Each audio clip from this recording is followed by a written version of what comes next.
और नागपुर की तस्वीरें आपको दिखाते हैं जहां आरएसएस का शताब्दी वर्ष समारोह चल रहा है और संघ के 100 साल के इस मौके पर आप तमाम स्वयंसेवकों को यहां पर देख रहे हैं। ये नागपुर की तस्वीरें आपके टीवी स्क्रीन पर हैं। इस कार्यक्रम में बतौर चीफ गेस्ट शामिल हुए हैं पूर्व राष्ट्रपति रामनाथ कोविंद। नागपुर के रेशम बाग मैदान में ये कार्यक्रम हो रहा है, जिसकी तस्वीरें आप टीवी स्क्रीन पर इस समय देख रहे हैं। ये आरएसएस का शताब्दी वर्ष समारोह है, विजयदशमी उत्सव, जिसकी तस्वीरें टीवी स्क्रीन पर आप मंच की तस्वीरें भी देख सकते हैं। मोहन भागवत आपको यहां पर नजर आ रहे हैं और साथ ही उनके साथ हैं कार्यक्रम में बतौर मुख्य अतिथि पहुंचे पूर्व राष्ट्रपति रामनाथ कोविंद।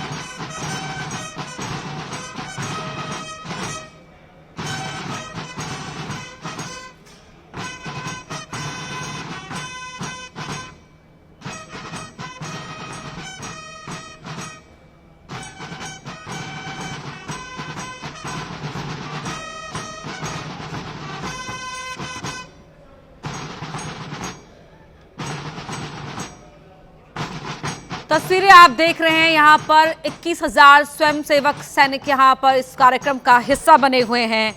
और आपको बता दें कि विजयदशमी का ये उत्सव देश भर की 83,000 से अधिक शाखाओं में मन रहा है। और फिलहाल नागपुर के रेशम बाग की तस्वीरें आपके टीवी स्क्रीन पर। और अब बढ़ते हैं खबरों में आगे, बात दिल्ली की कर लेते हैं, जहां पर पुलिस और बदमाशों के बीच मुठभेड़ हुई है। गैंगस्टर रोहित गोदारा के 2 शूटर्स का एनकाउंटर किया गया है। घायल बदमाशों को पुलिस ने गिरफ्तार किया है। दिल्ली के कालिंदी कुंज इलाके में ये मुठभेड़ हुई है। ये तस्वीरें आप उस लोकेशन की देख रहे हैं, उस स्पॉट की देख रहे हैं जहां पर पुलिस की बदमाशों के साथ मुठभेड़ हुई। दिल्ली का कालिंदी कुंज इलाका जहां पर ये मुठभेड़ हुई। घायल बदमाशों को पुलिस ने गिरफ्तार भी कर लिया है। 2 शूटर्स का एनकाउंटर यहां पर किया गया। ये दोनों ही शूटर्स गैंगस्टर रोहित गोदारा के ग्रुप के बताए जा रहे हैं। बात करते हैं मध्य प्रदेश की, जहां के छिंदवाड़ा से एक वीडियो सामने आया जिसमें एक शिक्षक महिला प्राचार्य को जान से मारने की धमकी दे रहा है। ये घटना तब हुई जब महिला प्राचार्य कुसुम ने शिक्षक जयप्रकाश को रजिस्टर पर हस्ताक्षर करने के लिए कहा, जिस पर शिक्षक जयप्रकाश भड़क गया और महिला प्राचार्य से अभद्रता करने लगा। घटना का वीडियो सोशल मीडिया पर वायरल है, जिसमें शिक्षक प्राचार्य को स्कूल के बाहर मारने की धमकी दे रहा है। तेरे को यही मरना है क्या? मारना तो कुबात है तो मारना। जब मारना होगा मारना कितनी कुबात लेके नाच ले, पंचनामा लेके नाच ले। पंचनामा नहीं, तेरे में कुबात है, तू मेरे को मार के बता। मैं तेरे को मारूंगा, लेकिन जगह मैं यहाँ स्कूल में नहीं मारूंगा। क्यों नहीं? इतना बेवकूफ नहीं हूँ मैं तेरे को रास्ते में मारूंगा। रास्ते में मार मेरे को रास्ते में मार। ये पूरा मामला छिंदवाड़ा जिले के चौराई विकासखंड के अंतर्गत आने वाले हायर सेकेंडरी स्कूल का है, जिसका वीडियो वायरल होने के बाद बीईओ ने जांच के आदेश दिए हैं। तू मेरे को मार के बता।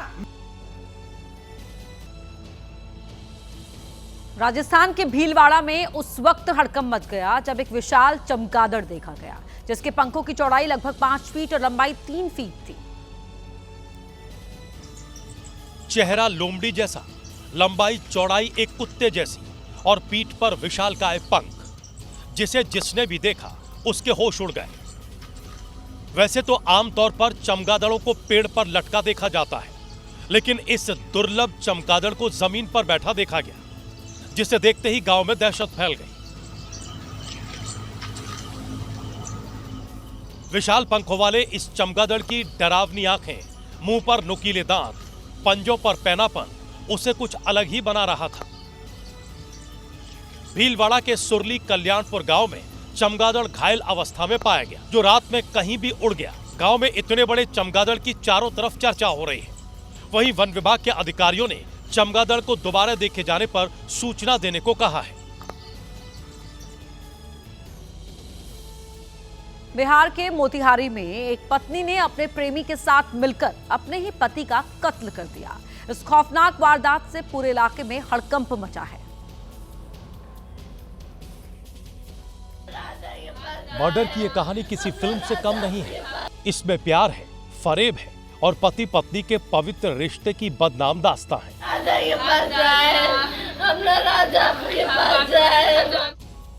यहाँ आशिक के प्यार में पागल पत्नी ने अपने ही पति की हत्या की सुपारी दे दी। शूटर ने 4 गोली मारकर पति की हत्या भी कर दी। पत्नी को लगा कि अब वो खुशी खुशी अपने प्रेमी के साथ रहेगी, उसे रोकने वाला कोई नहीं होगा। लेकिन तभी मोबाइल की डिटेल ने ऐसे राज खोले कि कातिल पत्नी का छिपा हुआ चेहरा सबके सामने आ गया। बताया जा रहा है कि पति आमोद यादव को अपनी पत्नी के अफेयर के बारे में पता चल गया था, जिसको लेकर अक्सर उसका अपनी पत्नी से झगड़ा होता था, जिससे तंग आकर पत्नी सुरभिता कुमारी ने अपने प्रेमी के साथ मिलकर अपने ही पति की हत्या की साजिश रच डाली और एक शूटर को 32,000 की सुपारी दे दी। और जिस दिन मर्डर किया जाना था उस दिन पत्नी सुरभिता लगातार अपने पति की लोकेशन प्रेमी विकास यादव को भेज रही थी। लेकिन मोबाइल फोन ने सारा खेल खोल दिया और अब पत्नी, प्रेमी और शूटर सब पुलिस की गिरफ्त में है। मध्य प्रदेश के बुरहानपुर में उस वक्त अफरा तफरी मच गई जब मूर्ति विसर्जन को लेकर विवाद हो गया, जो देखते ही देखते पत्थरबाजी में बदल गया। बताया जा रहा है कि गांव न्यायखेड़ा के लोग मूर्ति विसर्जन के लिए जा रहे थे। तभी डीजे बजाने का दूसरे समुदाय के लोगों ने विरोध किया। लेकिन जब डीजे बंद नहीं किया गया तो दूसरे पक्ष ने पथराव शुरू कर दिया, जिसमें माता की मूर्ति खंडित हो गई और फिर बिना मूर्ति विसर्जित किए ही लोग वापस आ गए और नावरा पुलिस चौकी को घेरकर नारेबाजी करने लगे। लेकिन मामला उस वक्त और ज्यादा गर्मा गया जब शोभा यात्रा पर पथराव की बात हिंदू संगठनों को पता लगी, जिसके बाद बड़ी संख्या में हिंदू संगठन के कार्यकर्ता घटना स्थल पर पहुंच गए और नारेबाजी करने लगे। वहीं पुलिस ने मामला शांत कराने की कोशिश की। लोगों को समझाते समझाते दोपहर से रात हो गई। अभी न्यायखेड़ा में शांति बनी हुई है, लेकिन लोगों के भीतर गुस्सा देखने को मिल रहा है। यूपी के रायबरेली में रंजिश के चलते खूनी वारदात सामने आई है। यहां पड़ोसियों पर एक महिला की हत्या करने का आरोप है, जिसका शव घर की छत से मिला। महिला की मौत से गांव में मातम पसर गया है। परिजनों का रो रो कर बुरा हाल है। बताया जा रहा है कि पैसे के लेन देन को लेकर 2 परिवारों में काफी दिनों से विवाद था। कुछ दिन पहले ही दोनों पक्षों में कहासुनी हुई थी। वहीं महिला का खून से लथपथ शव मिलने से गांव में सनसनी फैल गई। महिला के गले और सिर पर कई वार कर उनकी हत्या की गई। पड़ोसियों पर हत्या का आरोप है और हमलावरों के फरार होने की बात भी सामने आ रही है। फिलहाल पुलिस मामले की पड़ताल में जुटी है। हत्या की ये वारदात रायबरेली के बसंतपुर कोठाइया गांव की बताई जा रही है।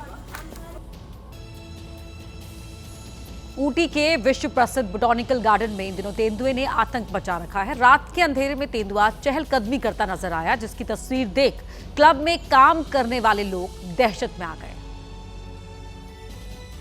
बताया जा रहा है कि करीब आधे घंटे तक तेंदुआ क्लब के अंदर इधर से उधर भागता रहा। वो कभी छलांग लगाता तो कभी भागते हुए क्लब में घुस जाता, तो कभी गार्डन में वॉक करता हुआ दिखाई देता। लेकिन इस बात का पता तब चला जब क्लब में ठहरे कुछ गेस्ट ने रात में अजीब सी आवाज सुनी और जब सुबह क्लब के मैनेजर ने सीसीटीवी फुटेज देखी तो सबकी जान हलक में आ गई, क्योंकि अगर कोई बाहर होता तो तेंदुए का शिकार बन जाता। तुरंत वन विभाग को शिकायत की गई और तेंदुए को जल्द पकड़कर जंगलों में छोड़ने का अनुरोध किया गया। बता दें कि ऊटी क्लब का इतिहास 180 साल पुराना है और दुनिया के करीब 900 देश इसके सदस्य हैं। वहीं यूपी के आगरा में एसटीएफ ने नशे का कारोबार करने वाले एक अंतर्राष्ट्रीय गैंग के सदस्य को दबोचा, जिसके पास से बड़ी मात्रा में चरस मिली है और इस चरस की कीमत करोड़ों में बताई जा रही है।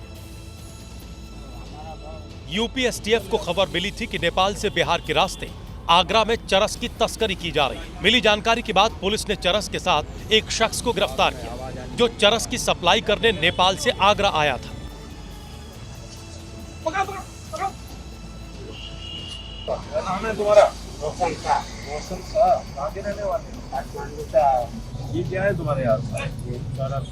तस्कर रोशन शाह के पास से करीब 8 किलो चरस मिली, जिसे वो लोहा मंडी में सप्लाई करने वाला था।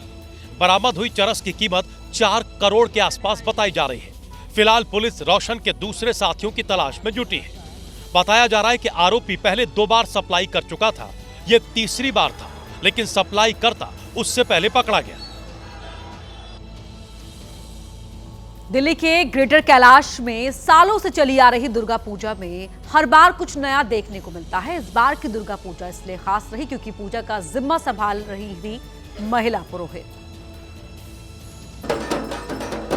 ग्रेटर कैलाश के दक्षिणायन पंडाल समिति की तरफ से आयोजित दुर्गा पूजा पंडाल में महिला सशक्तिकरण की थीम देखने को मिली, जहां कोलकाता से आई महिलाएं पूजा को संपन्न कराते हुए नजर आई। एक तो हम नारी सशक्तिकरण में विश्वास रखते हैं, सबको हम वेलकम करते हैं, सबके लिए खुला है। दुर्गा पूजा पंडाल में परंपरागत तरीके से लोगों ने माता रानी की आरती उतारी। विधि विधान के साथ श्रद्धालुओं ने पूजा की। भव्य तरीके से नवरात्रि का आखिरी दिन मनाया गया। महिला हो या पुरुष, सभी पारंपरिक नृत्य करते हुए नजर आए। अभी तक जहां पुरुष पुरोहितों को पूजा कराते हुए देखा गया, वहां महिला पुरोहितों द्वारा पूजा कराकर नारी सशक्तिकरण का संदेश दिया गया। माता की भक्ति में लीन हर कोई नाचता झूमता नजर आया।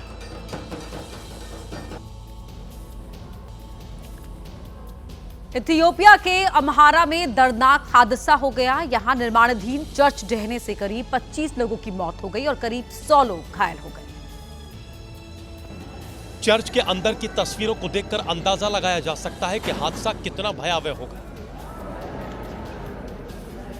यह हादसा उस वक्त हुआ जब मेंजार शेनकोरा अरेरती मरियम चर्च में श्रद्धालु सेंट मैरी के वार्षिक समारोह के लिए इकट्ठे थे। तभी अचानक निर्माणाधीन चर्च ढह गया। सभी को स्थानीय अस्पताल में भर्ती कराया गया। वहीं बड़ी संख्या में श्रद्धालुओं की मौत से इलाके में शोक की लहर है।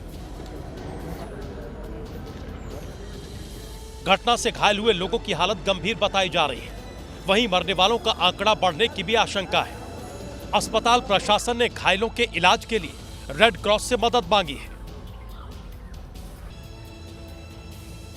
बिहार के दरभंगा में एक व्यापारी का शव टुकड़ों में हाईवे से मिला, जिसके विरोध में लोगों ने हाईवे पर जाम लगा दिया।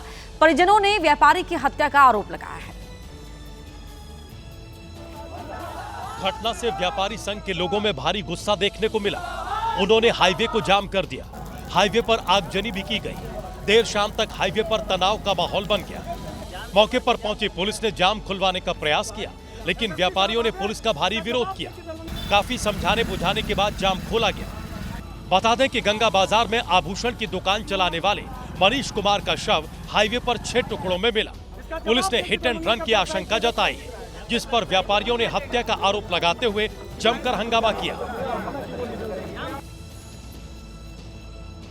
आमतौर पर लोग गरबा खेलने के दौरान डांडिया का इस्तेमाल करते हैं, लेकिन मध्य प्रदेश में कुछ महिलाओं ने तलवार से गरबा खेला। अब इसका वीडियो भी सामने आया है।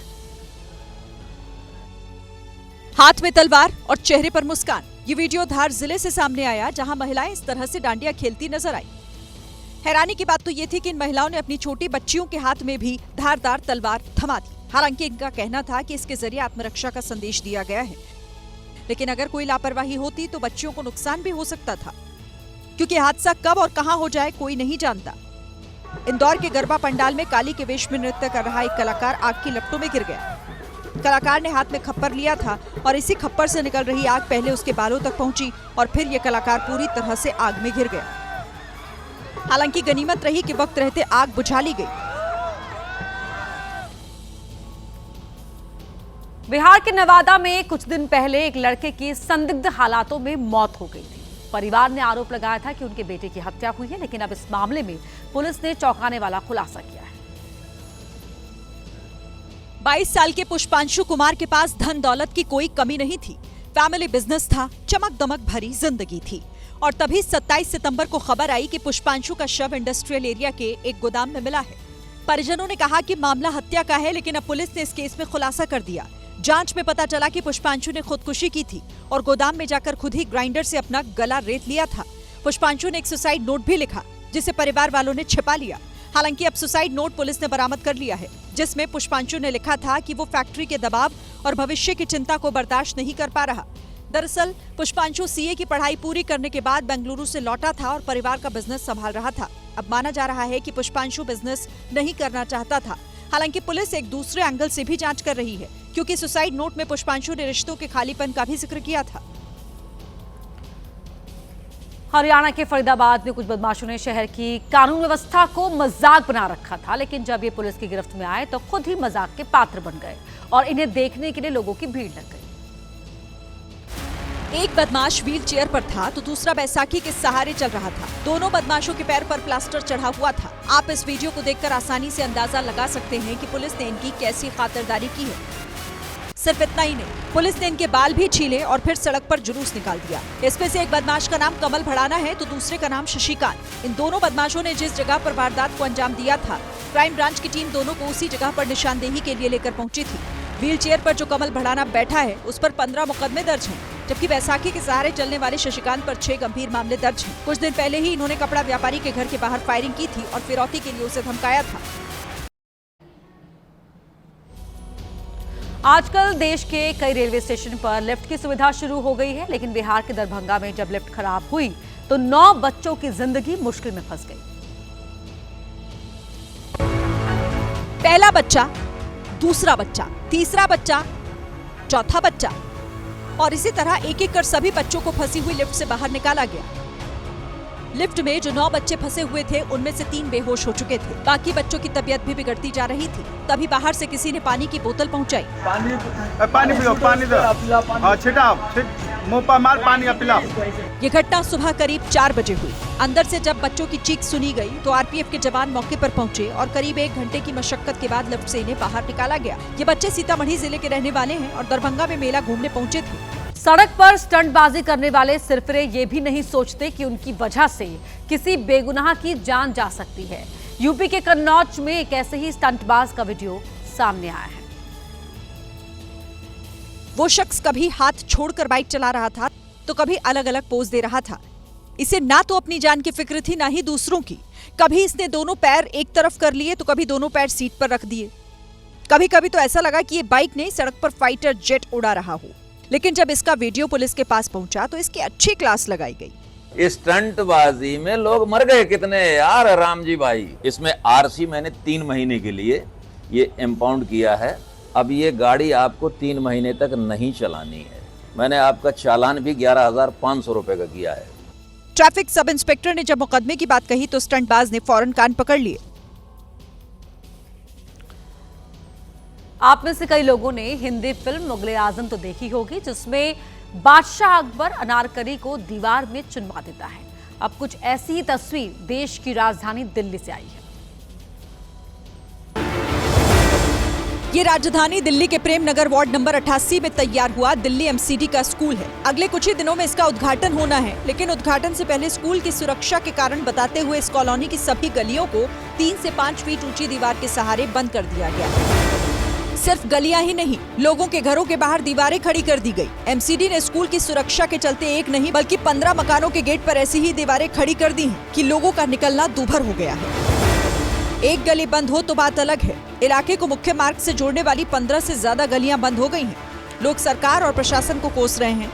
दीवारों की लंबाई भी 6 फीट से लेकर 15 फीट तक कर दी गई है। इस पूरे मामले पर दिल्ली एमसीडी ने एबीपी न्यूज के सामने पक्ष नहीं रखा, लेकिन सूत्रों के मुताबिक सरकारी अभिलेख में कॉलोनी अवैध है और सरकारी जमीन पर कब्जा करके बनी है। किसानों की आय बढ़ाने को लेकर तमाम सरकारी वादे और दावे होते हैं, लेकिन आंध्र प्रदेश के कर्नूल जिले से एक बार फिर परेशान करने वाली तस्वीर सामने आई है। गुस्से में इस किसान ने खून पसीने की मेहनत से उगाई प्याज सड़क पर फेंक दी। वैसे तो ये किसान मंडी में अपना प्याज बेचने पहुंचा था, लेकिन जब उसे इसकी सही कीमत नहीं मिली तो उसने प्याज को सड़क पर फेंकना ही बेहतर समझा। कर्नूल जिले के रहने वाले चंद्रशेखर ने 2 एकड़ में प्याज की खेती की थी, जिस पर 2 लाख रुपए की लागत आई थी, लेकिन जब वो मंडी गया तो उसे इसकी सही कीमत नहीं मिली।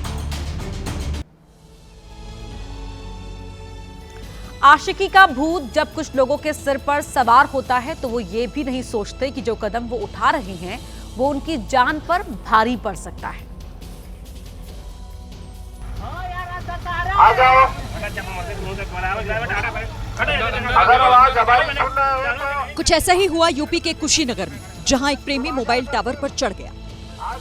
ये सिरफिरा टावर पर इतना ऊंचा चढ़ गया था कि पुलिस वालों को माइक से इस तक अपनी बात पहुंचानी पड़ी। आ जाओ नीचे, तुरंत आओ, आज त्योहार का दिन है, चलो जो है तुम्हारी पत्नी से मिलवाते, आओ तुरंत। पुलिस वाले काफी देर तक समझाते रहे, लेकिन ये नीचे उतरने को तैयार नहीं था। आ जाओ, समय न दो, बहुत धूप है, आ जाओ, जितना जल्दी आ जाओ उतना जल्दी तुम्हें लेके चलूंगा, आ जाओ। जब तक ये सिरफिरा टावर पर था तब तक पुलिस वालों के हाथ पांव फूले थे। हालांकि काफी समझाने के बाद ये नीचे उतर आया। पता चला कि प्रेमिका के परिवार ने इसके साथ मारपीट की थी, जिससे आहत होकर ये मोबाइल टावर पर चढ़ गया था। यूपी के अंबेडकर नगर में पुलिस ने नाबालिग छात्रा की हत्या के मामले में सनसनीखेज खुलासा किया है। आरोपी कोई और नहीं बल्कि छात्रा का प्रेमी ही निकला। इससे भी ज्यादा हैरान करने वाली बात तो ये है कि आरोपी प्रेमी छात्रा का ही दूर का रिश्तेदार था और दोनों पिछले 1 साल फोन पर बातें करते थे और ये बात परिवार वालों को भी पता थी। दरअसल पुलिस को 27 सितंबर को गन्ने के खेत में छात्रा का शव मिला था। पुलिस के मुताबिक लगातार छात्रा युवक पर शादी का दबाव बना रही थी, लेकिन युवक किसी और लड़की से बातें करता था और उसी से शादी करना चाहता था। लड़की को अपनी जिंदगी से हटाने के लिए सनी ने खौफनाक साजिश रची। पहले छात्रा को कॉल कर पास के ही गन्ने के खेत में बुलाया और फिर वहीं उसकी गला दबाकर हत्या कर दी।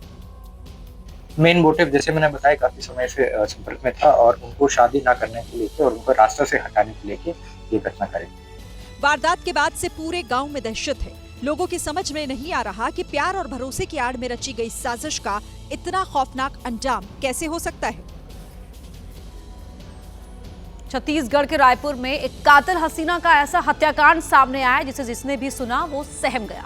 माशूका ने पहले अपने आशिक को एक होटल में बुलाया और वहीं चाकू से गोद कर उसे मौत की नींद सुला दिया।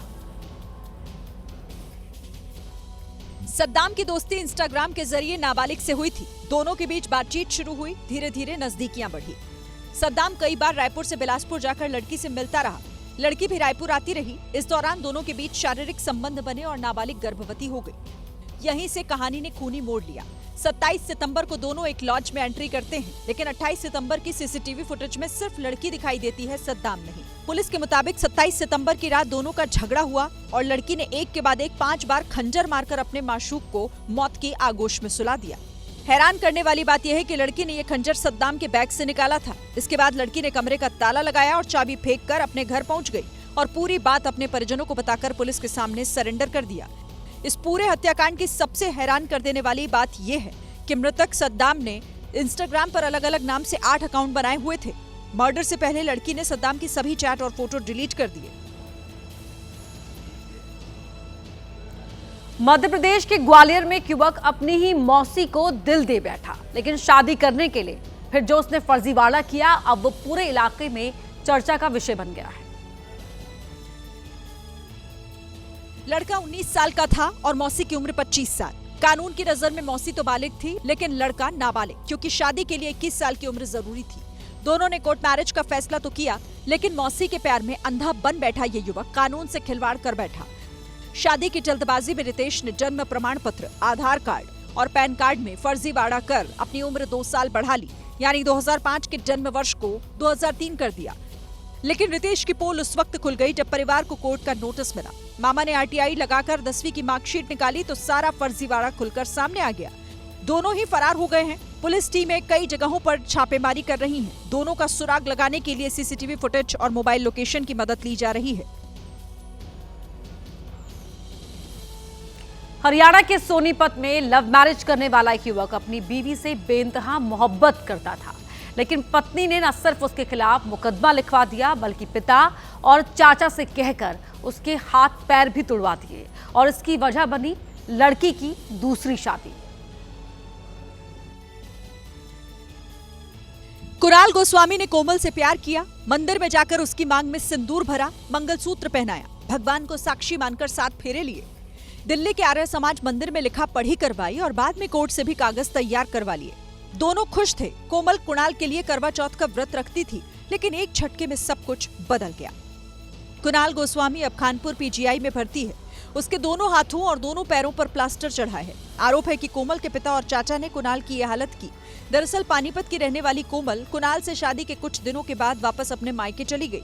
कोमल ने कुणाल के खिलाफ मारपीट का मुकदमा भी दर्ज करवाया और 30,000 रुपए हर महीने देने की डिमांड की, जबकि कुणाल की सैलरी सिर्फ 12,000 रुपए है।